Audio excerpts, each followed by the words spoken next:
Hey guys, welcome back to the Alpharaitis podcast, official podcast of Digital and Creative Media Works, where each week we break down something from pop culture to see if we can better understand it. My name is David.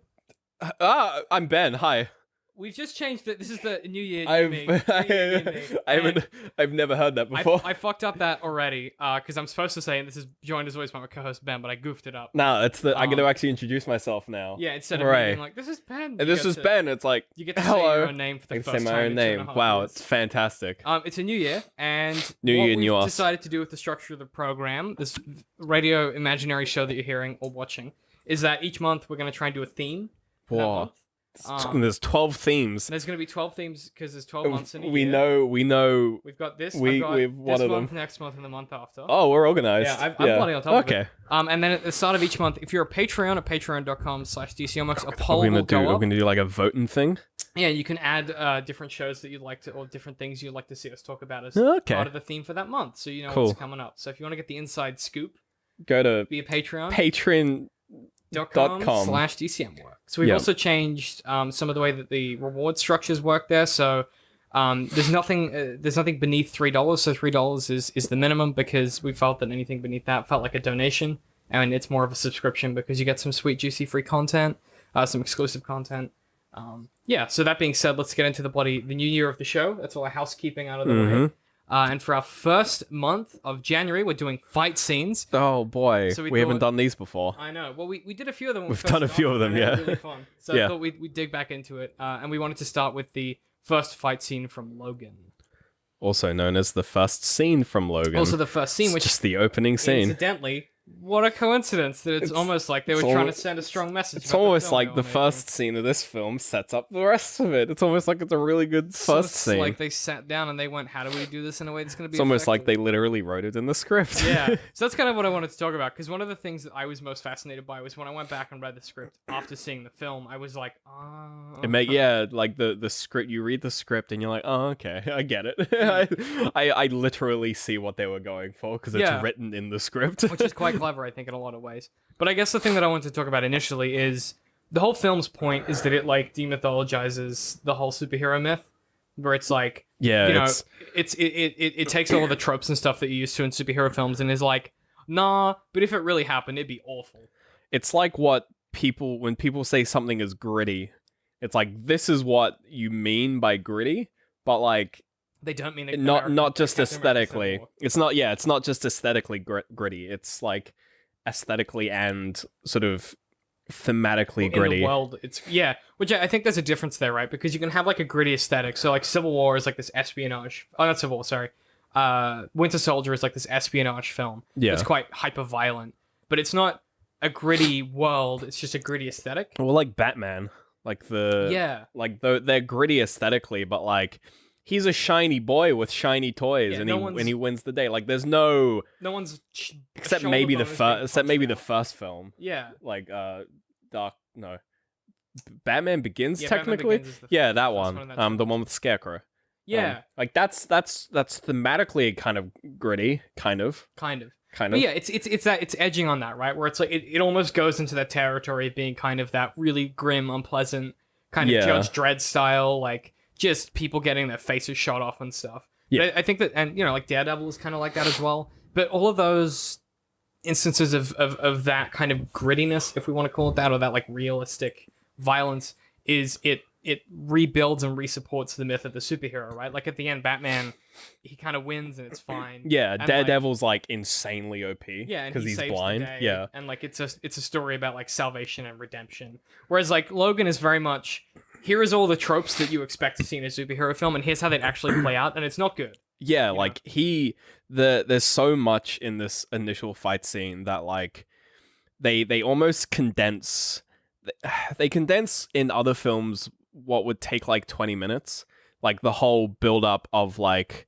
you know, the initial confrontation and like the reveal of like strength, or like the initial sort of like power hump that sort of superheroes get in like their origin stories. You know, like it's you know, the first time Wolverine pulls out his claws. Like they do that in this film, but it's just really not going unpleasant. well. And he immediately gets just the snot beaten out of him. He Like also has one jammed immediately. Oh yeah, exactly. Like it doesn't go well. It's not it's not a positive reveal. It's as an audience, you're watching it and you're like fuck yeah, like Wolverine, he like look at this badass, he's pulling his claws out, and then you're just like, oh yeah, oh he just gets shot, and they just start kicking the shit out of him. Like, that's the thing, right? So like, the guy shoots, and then they start beating the ever living crap out of him, and it's not like they just start kicking him. In the script, and I'll just read an excerpt because I did some screenshots when I was doing my research, and this is great. So the fight scene starts, and it's when Logan says "fuck," and then in the screen direction, in the script itself, yeah, it says now might be a good time to talk about fights described in the next 100 pages or so, and he goes on to say like, this isn't like city destroying, choreographed, gravity defying CG fighting. Like, I think he describes it as a Well, he says people will get hurt or killed when shit falls on them. They will die. Like, it's just this unpleasant film world where everything is painful. If you'll discover Logan's about to get his ass kicked, but before we get to that, we should make sure his abilities aren't what they were. And it goes through and actually like gives you the context you need to understand what this fight scene's going to be about. And in the film itself, all of that information is conveyed through the actual physical violence. Yeah. There's no like, Logan doesn't, pull out his claws and go, now listen guys, I'm not what I used to be. He just gets immediately dumped on. He doesn't monologue to himself when the claw fails to come up and he's like, it's not like it used to be, like in his dumb gruff voice. He just has a minute to frown at it, and then he gets immediately hit. He gets the shit beaten out of him. Yeah, it's great. And I think that to me is like what speaks to the and maybe it's not just the craft necessarily, but like the care it takes to create a scene that both reverses everything you know about this character, but also confirms a bunch of things at the same time as the first scene with very little dialogue and with no exposition, I think is so smart, right? So one of the things that I really enjoy is that it characterizes Logan as being a guy that cares about his limo because he needs the limo to make money. Yeah. And you're like, oh, this isn't a superhero like hurting bad guys to save the world. He's just like trying to save his fucking hubcaps. Yeah, but he doesn't want them to get stripped. They're gonna strip him. And then the guy shoots his car, and he's like, "You fucking can," and then he goes off. That's my favorite part of the fight scene is that there is a gimmick. Like most, I don't want to say most, but like cool fight scenes always have a gimmick. Mm-hmm. We'll probably end up talking about like gimmicks in sort of other fight scenes we get to, but like you have like all classic sort of like. No, classic's the wrong word. All like really notable, well-known fight scenes always have some kind of gimmick. So like Kill Bill Volume 2, the final fight. Yep. They're in chairs. Like that's the fight gimmick. Yep. Or like 99. Yeah, even in Kill Bill in the first Kill Bill in the first one. The 99. The 99. Crazy 99 or whatever. Crazy 88. Crazy. I know. Listen. Or in like Daredevil, just like the long shots, or like or like John Wick, just the choreography and like sometimes the environment. Like this fight scene has a gimmick where he doesn't want like his car to get damaged. Like that's the gimmick, and like he's like blocking.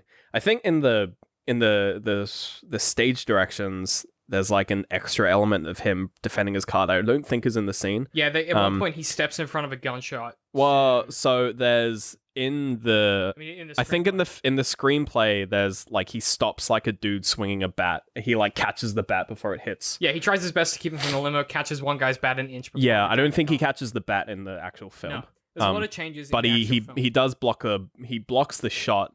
But I think the shot I don't know. I think they condense it, but basically he's defending the car. Right. It's not about him doing a good thing. No, he's just trying to defend his car.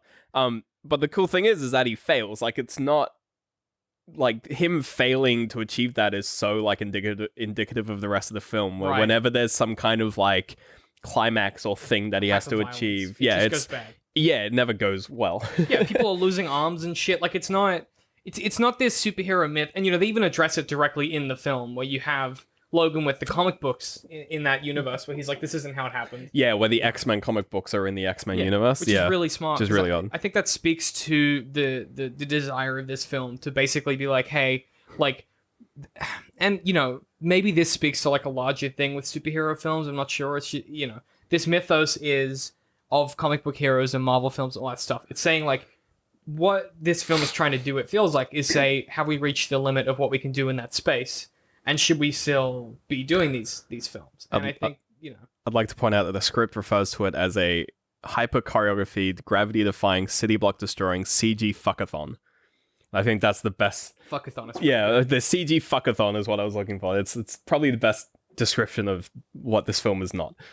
Correct. I mean, it's got CG in it, but it's not a complete fuckathon. Well, yeah, because it's not like everybody's flipping about and doing. Yeah, this isn't Star Wars Episode 3. I've been rewatching the Star Wars prequels for a project I'm working on, and that's unfortunate. Is that the third video of old guys in robes? No, it's not. And boy, I tell old you guys in what, jackets. Jesus, yeah, I think it's Men Without Faces and Jackets. Yeah, that That's one. the name of that series. Yeah.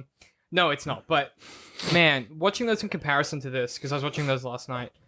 Just some of the basic stuff they get wrong in those Star Wars films is the exact reason why the Logan fight scenes have such impact, right? So when someone gets hit, it looks like it hurts. There's a scene in this opening fight sequence where one of the guys just kind of pushes Logan.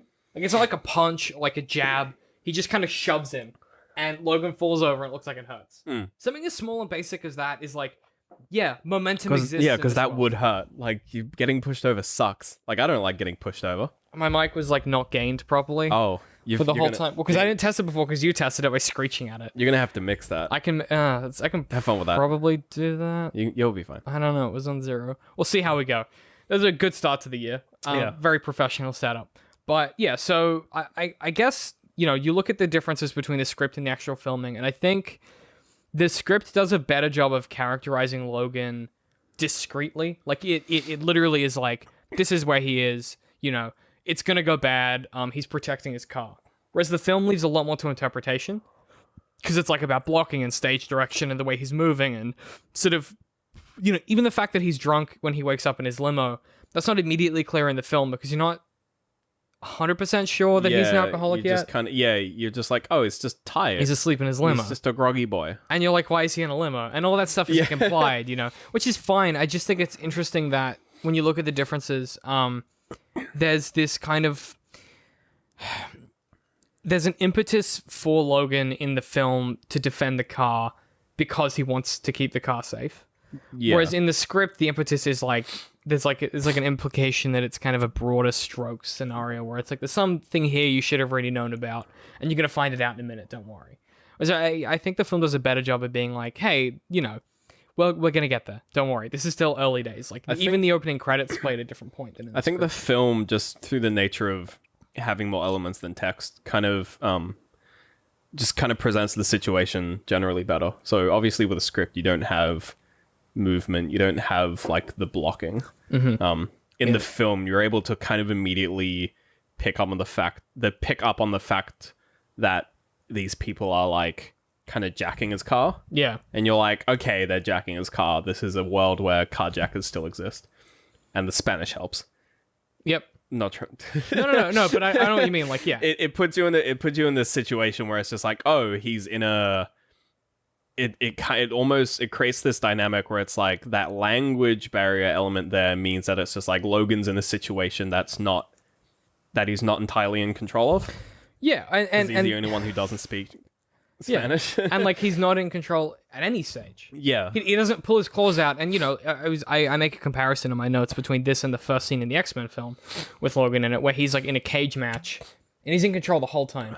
And what first X-Men film was that? The actual first X-Men film. I do not remember it. He's just like in a cage match in Canada somewhere, and he just like, he's fighting this guy, and the guy punches him and like breaks his wrist because he punches adamantium, and then Logan headbutts like, him. Yeah, and it's like this kind of like, it's this funny but like nonsense thing, and then a guy comes up to him with a shotgun, and Logan chops the barrel off with his claws, and it's like a fun... Oh yeah, that fucking scene. Yeah, I think that's from the first X-Men. Yeah, I think it is. But you contrast that with this scene where it's painting in broad strokes about the place that Logan's in his life. In that film, he's like at the prime, he's in his peak.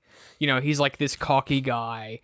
He's angry. Whereas this, it's just like this guy who is really on the ropes, and he just is. He's in a shitty place, and he looks terrible, and like something's going wrong. He's not moving properly, and even the way that the camera is used. There's a particular shot where he gets knocked down to the ground, and they're holding him down, and the guy pulls out a gun and puts it to Logan's head. Yeah, and it's framed really well because you see him So you sort of follow the perspective of the guy for half a second where he knocks Logan down and then you keep pulling back and the shotgun goes down to his head.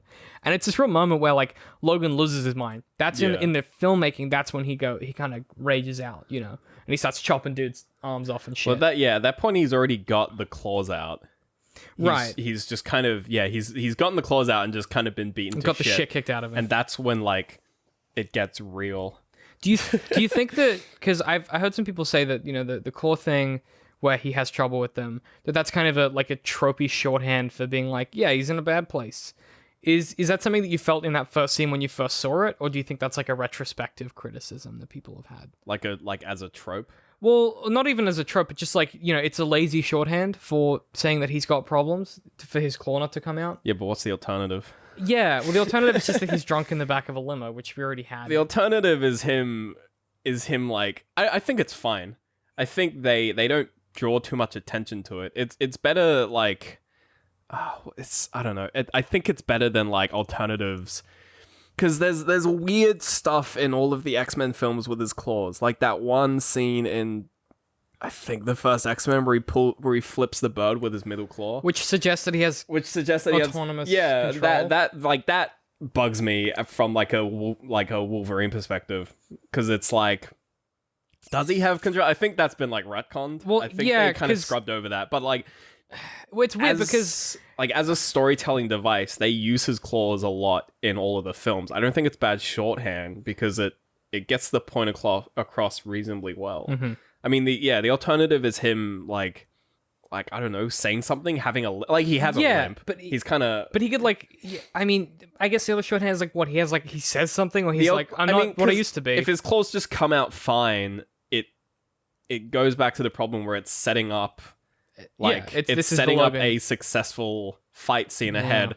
And I mean, there is the argument to be made. It's just like, oh, his claws come out fine, but then he gets the snot beaten out of him. But then you're like, I don't think it's a problem. No, neither do I. It is retrospective. People just being like, it's lazy. It's like, it's not really lazy. But everything in lazy would be him saying something. Yeah, like everything. A good example of really lazy shorthand is in The Dark Knight Rises, when Batman comes back to the city and there's that like fight between the cops and the criminals on the steps of the courthouse, and Batman walks up to Bane and Bane is like, I see you've come back to die with your city, or he's got some line like that.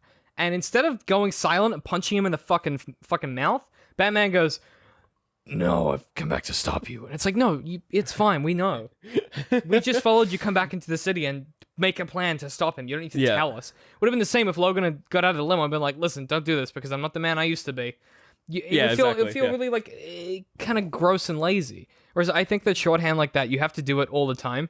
You know, like someone with a gun pointing it to a lady in cinema is for some reason shorthand is like, they're a bad person. Like there's lots of shorthand that we have in cinema. Like the hostage situation. Yeah. That stuff is like useful because it means that you don't have to... The mugger with the cap, the beanie. Yeah, exactly. Or like the balaclava. Yeah. That stuff lets you know that the context of what's happening without having to explain it to you.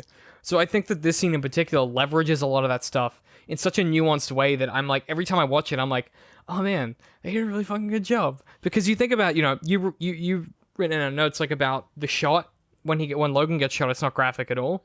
Yeah, so that's more of a just like a whole movie thing. Like that, like I vividly remember like being in the cinema when we watched this film, and like when it's like here it got an MA15 plus rating, but I know in the States it got an R rating. Yeah, it's just slight differences in ratings here. Like we generally don't give out R ratings unless it fucking needs it. Yeah. I think Deadpool was R, wasn't it? No, it was MA15. Okay. Wow. How do you get an R rating in Australia? You have to be like you have to have more sex to get an R rating. Okay, here. Sure. Yeah, we don't really give R ratings for, like, to gore like and pure stuff. violent. But we do in violence. Video games? We do in video games. Well, again, it depends. Interesting. Sorry, I completely derailed you. You're talking about the gunshot. Because like, Girl with the Dragon Tattoo got an R rating here. Okay, no, that makes sense. Yep. I think.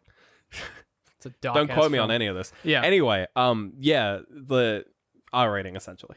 But like the film starts off and he gets shot, and like it's not particularly graphic because he just kind of takes a shotgun blast and there's blood on his chest. You're like, whatever, it's like a Bond film. Like, okay, he just gets knocked over. Yeah. And he gets up. You're like, okay, cool.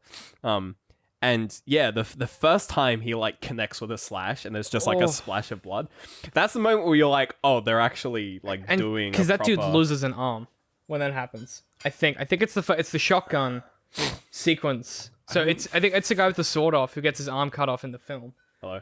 And he loses it. I don't know.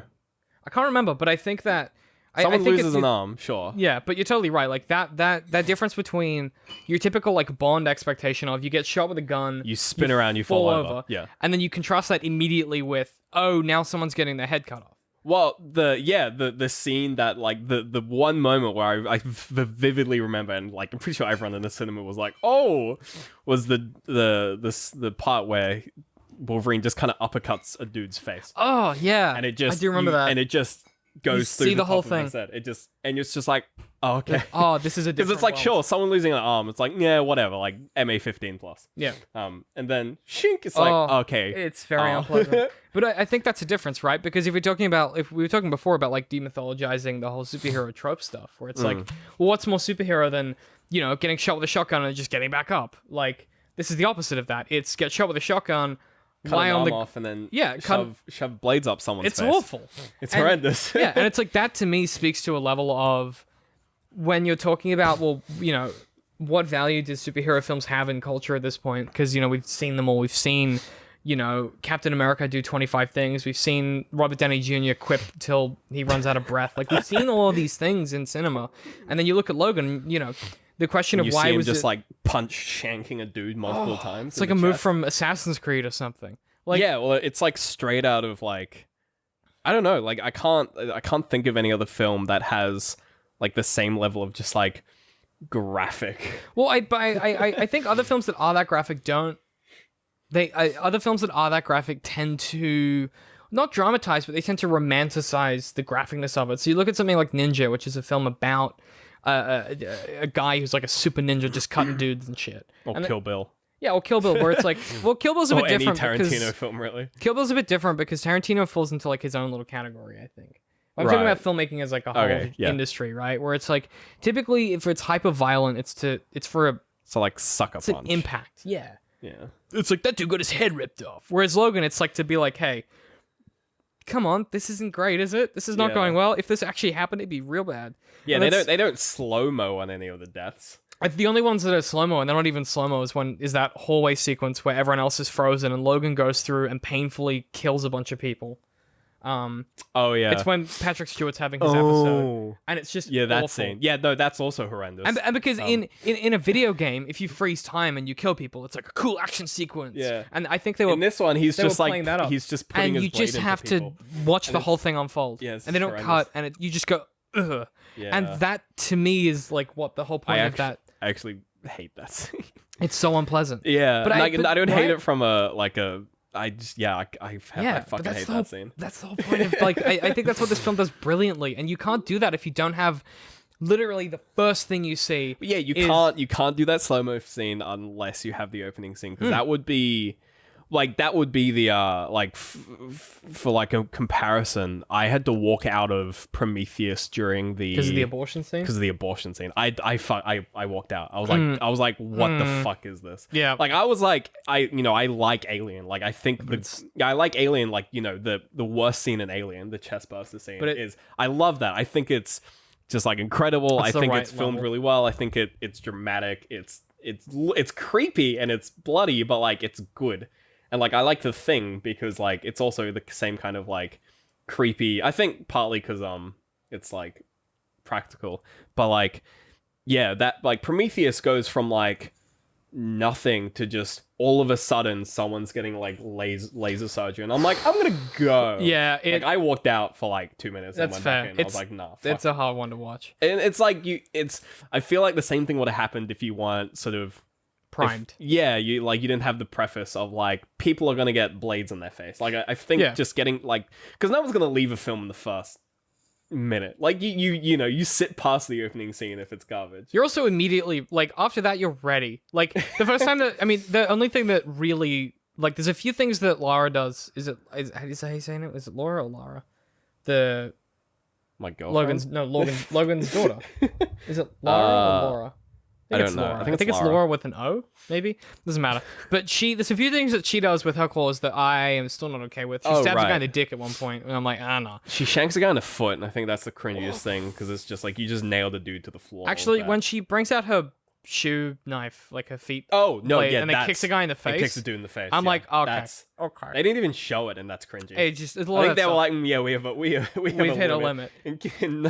But like you're ready for that, because that opening sequence says everything that the screenplay does, right? Like the screenplay like editorializes Literally and is says, like, yeah. Now might be a good time to talk about fights described in next, and what like that is what the actual fight scene does with the audience. It says, hey, listen, now's a good time to let you know what this film is about. Yeah, it's almost as if the film like that opening scene just doesn't exist, and it's just sitting down talking, or it does exist, but there's subliminal messaging of like in the background where someone's going just like, the fight scenes in this film are kind of fucked up. It's Manigault like reaching out and being like, hey, listen, this is what's gonna happen. I hope you're ready. And that's like what your opening sequence should do, right? Like if you think of every story that's really good, the opening sequence is like, hey, this is what it's about. Hope that's okay. Yeah, and it has to be hook, and it hooks you in, because you go, oh man, Logan's in a bad way. Why is he driving a limousine? What happened to his claws? Why is his healing factor fucked? Yeah. And you get hooked because you know what it's about and you have your questions immediately. You know, it's same thing with like Baby Driver, where you have this kid who's listening to music in a car during a getaway chase, and then he's driving along to the music. You're like, what the fuck is this happening? Why is this film? happening? Yeah, that's what the film's about. Same thing with Logan, where it's like, there's a busted ass old man trying to just survive. It's thinking about like opening scenes that kind of reminded me of the difference between Guardians 1 and Guardians 2's openings. Like, they're the same film. Like, they are the same film, but their openings are so different. Right. Like, Guardians 1 it's just Starboy. It's Peter Quill dancing about. Yeah, and like, there's less action, but there's more, I'd say there's more character development and character, actually, let's be honest, in the opening of Guardians 1. Guardians 2 is kind of just like, let's remake the Guardians 1 opening, but everyone's here. I disagree, only because I think that the whole point of the Guardians 2 opening is to demonstrate that each of the characters has a parenting role for Baby Groot, because the whole film is about parenting. Okay, yeah. The whole I was going to say, the film's parents. not about Baby Groot, but it is about parents. Yeah, and it's demonstrating that there's a complex relationship, a dynamic between... And so what, the first film was about... The first film was about Peter Quill finding his place in the galaxy. Right, yeah. And it turns out that he has to save the galaxy because he has no place in it. Well, he saves the galaxy by dancing, which he does, yeah. He doesn't, yeah. Whereas, okay. and then, So, yeah, I'm satisfied with that. So okay. I've backed you off the ledge. You have. Trying to slander one of my favorite films of all time. I cry every time I watch Guardians 2. Man, oh man. I haven't rewatched it yet, but when you do, bring a fucking... As a side note, Laura is preparing. I know, we looked at it this morning. We have the list. Yeah. We things are happening. Oh, what's happening on the... Oh, we had this before. What is it? It's like a weird... I don't know what that was. I think your computer has a virus. Oh, great. Continuing on. Good. A classic professional first episode for 2018. No, well, we'll talk about that at the end, because we're nearly at the end of the episode. But yeah, no. So I think that I guess the point that we've ultimately come to is when you look at this fight scene in particular, because it's the first sequence in the film, it's the first thing you see, but also B, like indicative and representative of what the tone of the whole film's fight scenes are. It's kind of the equivalent of like the first time you see Daredevil punch someone, and it looks unpleasant. Like it's just like there's a few sequences in that first episode of Daredevil where you're just like, oh, I know what I'm watching now. You know, he beats a dude up, and the dude just gets up, and you're like, oh, okay. And there's blood and there's snot. And it's just gross. The opening fight scene is like the first episode of a really good like Netflix show. Yeah, and you're like, oh, dog. It's like hell yeah, and then you've got like 1 hour left, right? Or like an hour and a half left. Yeah. And then if you've made a good show, then that's all like it's representative. And we talked before about like some bad examples of that, but I think one of the worst is the third Star Wars film, Revenge of the Sith, where you have this amazing, beautiful opening sequence with, these fighters in space, and they go and they fight Grievous, and it's this awesome, and then they land the thing. Yeah. And the rest of the film has literally nothing to do with that, and in no way resembles it. Yeah. And that's just basic, like, they set you up they're trying to tell you what it's about, and then it isn't about that. Whereas I think this sequence is like a perfect example of how you can actually make fight scenes do a lot of hard storytelling for you without having any dialogue. Logan, pretty much the whole sequence just swears. Like, he has no real dialogue. He literally says, he has 3 lines of dialogue in the opening scenes. One of them is where he's talking about you're gonna strip the chrome plating, Yeah. and then the next 2 lines are fuck and motherfucker. Yeah, because you don't need anything else, because the rest No. of the storytelling is done through what's actually happening. Yeah. And that's a classic example of like show don't tell. Yeah. And if we as we go through this month and we talk about fight scenes, the best It's all ones, about. it's all about showing. It's not like a Dragon Ball Z thing where they stand around and kind scream of at each other for expose 3 each other episodes. for a Yeah. while, yeah. Oh, he's gone to level 3. Well, I'm at level 4. It's not that. It's like, let's see how this plays out. Yeah. And, even this sequence ends the way that comic book sequences do, where Logan gets all the bad guys on the ground, except in this, they're dead and missing limbs, and he's in a bad way. And a few of them get away as well. And a few of them get away. He doesn't even succeed. He just fails. Like, what is this? Yeah, like, he just what doesn't is fail the- too badly. Yeah, like, what's the success state for this? It's like, I guess the car's not dinged, but But like, it you is failed dinged. that. It is. Yeah, so he doesn't win. Yeah. And that's such a powerful message to send at the start of a film that's about the demythologization. He's of comic surrounded by books. dead bodies and he didn't win. Yeah. I think that says it all. that's Logan in a nutshell. Yeah. But as always, it's that time of the week, Ben. Have you got any recommendations? What have you been checking out? You're still on the Doctor Who binge. Oh, aren't we are up to. I haven't up. It's been a while because it's been like 3 weeks. it's been 3 weeks since we've done this podcast. I think like last time we were like we had started Tenant. Mhm. We're like halfway through Matt Smith now. Oh wow. Okay. we're up to we're like 4 episodes into Matt Smith's second season. You're we're up deep in it, huh? We're up to season 6, 5. Yeah. So there's he Eccleston, starts- there's 3 Tenant. Yeah, so and then Smith there's- starts Yeah, we're 5. up to season 6. Oh wow. Yeah, so- Get into the bad stuff. Yeah. It's getting on thin ice. huh? We're up to the season where the intro has a dumb thing tacked onto the start where Amy explains the situation, and I hate it. It's for the American audience. Yeah, no, it's look, I'm looking forward to getting to Capaldi because I have no reference of Capaldi. Anyway, I it's guess- not important. And I guess new showrunner with a new doctor. So Yeah, who knows, and maybe also they'll get like she seems really cool. She has like one line at the end of the thing, and it's so good. I haven't seen the Christmas special yet. It's so for good. that, She so- looks really cool. I'm really excited. I'm so excited to excited. see it. No, Apart from that, I bought an Oculus Rift. yeah, you got Oculus Rift. Fucking with that. You're onto it. Yeah. Season 3 of Lovesick is out. If you haven't seen that, it's an amazing show on Netflix. Season 2 of Easy is out as well, which is also on Netflix. There's all stuff that's come out since we've done this show. Yeah. Netflix is going ham with, Yeah. with adding stuff. Bright, I think you should watch, even though the critics though it's hate it. garbage, It's yeah. fine. It's I've fun. watched, yeah. I've been meaning to watch it. Stick with it. It's really fun. The critics are just really unnecessary. I watched a film called Happy Hunting. Yeah. I don't recommend it, Okay. but it's like a very it's like I don't know if you want to watch a film like The Purge but you hate The Purge, Good Happy choice. Hunting is like a decent I might compromise have to check it out. of like sort of psycho weirdos. That sounds and pretty good. Killing and I'm into that it's stuff. good. It's just a good popcorn flick. Speaking of psycho killing and people hunting each other, we've got something coming up in the middle of March that will extend to the end of April. It's not even anyway, whatever. It wasn't a segue. I was just hoping No. you would notice. So if you're a Patreon and you donate more than $3, you'll get an update next week that explains how that works. So if you subscribe more than $3, Is everyone getting it? yes, it's to do with Marvel A and certain film that's coming out. a certain list of films that we have to watch. I think like halfway through last year I made the suggestion and you said no, but I've just kind of been powering through. With the Yeah, idea you just and- keep reminding me, and then we were Yeah. drinking the other night, and you were like, "It'll be great." And I was Well, like, yeah, we'll do it. and I It's nodded, only- and I was like, it only "Sure." takes 2 months if you do one a week. "Yeah." So we're gonna do to explain what is a very complicated process. We're gonna be watching every Marvel universe film in order in across, order of I think, release. 6 weeks. Yeah. In the lead up to Infinity lead up War. to Infinity And War. we'll be doing a podcast at the end of every weekend with what we've watched. That will And go just- up on the Patreon feed. Because I think the impetus for this was I think sometime last year I was like we have to watch all of them and then rate them.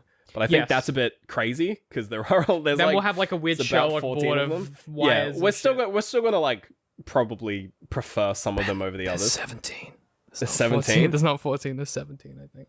16 to Ooh. 17, including Black Panther. Yeah. Oh yeah, Black Panther. That's another one. But yeah, so if you're a Patreon Shit, and you, that's way close. I know. If you subscribe for more than $3 a month, you'll get access to Open to Suggestion, our Patreon only show. Interface Chapter 5 is up Oh boy. currently, and it's a wild one. It's the first one with Nazis. It blew my mind. Oh, that's that's the good one. Yeah, it's if you don't know what that show's about, the week before, before New Year, we posted a special sneak peek preview on this feed. So it's the episode before this. So you can listen to that, hear what interface is. And if you like it, just become a $3 plus subscriber. It's a spooky time. We'd love to have you, and any support we always appreciate. And we view it as a subscription service, so there's all kinds of good behind the scenes stuff going up. I just explained how I make video essays. Watch David dab. Gave away my secrets. You can see me dabbing. It's a whole very good time. It's just a grand old fucking Yeah. time. So yeah, if you want to jump on board for 2018, we'd love to have you. We had some awesome stuff cooking. And yeah, this is the fight scene month. So if you have any ideas for fight scenes, It's fight scene January. where can people tell us their ideas for great fight scenes, Ben? Where could they where could they do that? What kind Twitter? of medium? Yeah, on Twitter we're at DCM_works. Facebook? DCMworks social. YouTube. YouTube.com/DCMworks. Patreon, I think. Yes, I've mentioned that 5 times this episode, but patreon.com/DCMworks. And the best place if you want to chat to us is probably us directly is on Twitter. And then to each other is probably on Patreon because we have a community tab there where you can talk to each other. But also Twitter if you feel like it. We just get chains going. We get a lot of people tweeting at each other. It's a good time. It's horrific. Yeah, make sure you follow us. Every now and then I'll just wake up with 12 notifications. Yeah. And you're It's like, ridiculous. okay. But if you want to follow me, I'll follow us individually. I'm at DCMHitPie. That literal citrus. And we'll see you guys next Good week. segue. It was a good segue out of this episode. Yeah, thanks, man. Happy 2018, everybody. Yeah, it's going to be a big year. Or not. Who could say?